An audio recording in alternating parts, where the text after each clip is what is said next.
Class 9th students, good morning. हम इसके पहले हिंदी प्रोजेक्ट वर्क का आप लोग को बहुत पहले ही भेज चुके हैं कि क्या क्या लिखना था, और उस समय आपको कहा गया था कि कॉपी में लिखने के लिए। तो अगर आपने कॉपी में लिख लिया है तो परेशान मत होइए, आप उसी में रहने दीजिए।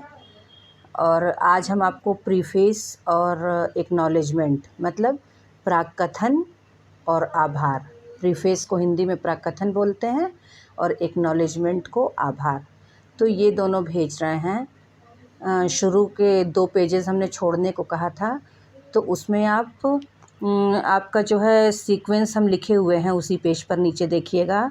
फर्स्ट नंबर पे प्राक कथन, सेकंड नंबर पे आभार, थर्ड नंबर पर निबंध, फोर्थ नंबर पे कवि परिचय और लास्ट में समीक्षा। कोई भी कहानी जो आपको पसंद हो उसकी आप लिख सकते हैं। तो बच्चों, इसी क्रम में आपको अपना प्रोजेक्ट वर्क लिखना था और बहुत सारे बच्चे पूरा भी कर लिए होंगे, तो अच्छी बात है और उसको आप पूरा करके रखिएगा।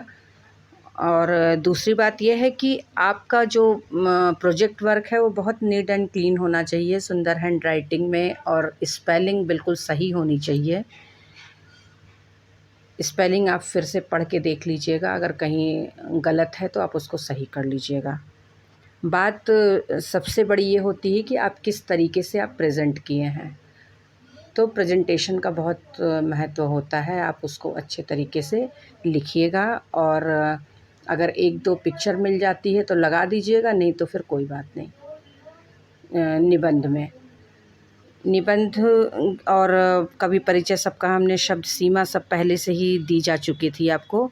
समीक्षा लिखने के लिए एक बार मतलब शुरू में पहले कवि के बारे में थोड़ा सा लिखिएगा, फिर उसके बाद कहानी का सारांश, और लास्ट में आप कहानी के बारे में अपने विचार लिख दीजिएगा कि ये कहानी आपको कैसी लगी और इसकी भाषा कैसी है, इसके पात्र कैसे हैं, तो आप उसी में लास्ट में लिख दीजिएगा।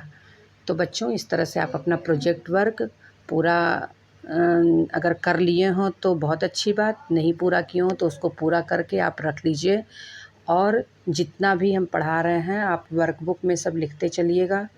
इसके अलावा जो उसमें शब्द अर्थ दिए हुए हैं, और ये पूरा हो जाएगा जब लिटरेचर पार्ट, तब फिर आपको ग्रामर पार्ट के बारे में भी तब आपको बताएंगे उसी की तरह से। और जो भी आप लिखिए अपनी वर्कबुक में साफ़ सुथरा सही स्पेलिंग में लिखिएगा। उसका सबसे अच्छा तरीका है कि आप लिखने के बाद आप उसको फिर से पढ़ लें। तो बच्चों, इसको आप कंप्लीट कर लीजिए, तो फिर हम आपको नेक्स्ट जो है जो पढ़ा रहे हैं उसको बताते हैं।